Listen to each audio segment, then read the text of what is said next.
Having these kind of issues in the highly specialized world of pharma, how should companies decide when to build, when to buy, when to partner? Anand, it's an excellent question. I'll just start with XLM right now, right? Then we'll talk about the general what the company should do. I think that kind of sets, because this is from how I redefined XLM, in terms of pre-chat GPT to post-chat GPT, right?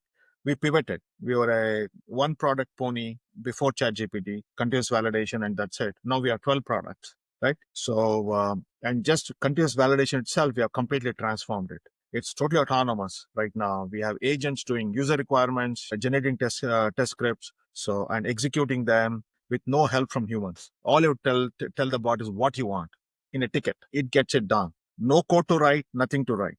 If you'd asked me 3 years ago if this is even possible, I would have said, Anand, you must be kidding. Or maybe it might take me 10 years, 5 years to get this done, right? Or maybe it's not even possible. But now we have done it at XLM. So at least that experience, I can relate to that experience for what we have done. First of all, one formula will not fit all companies. The reason is their capabilities are different, right? In terms of software capabilities, infrastructure, the size of the company, how they can standardize. Bigger companies will have more resources, but smaller companies, they don't have that many resources. So I don't think uh, just going, let's buy everything from outside, off the shelf, making it happen, hybrid versus let's build most of it in-house.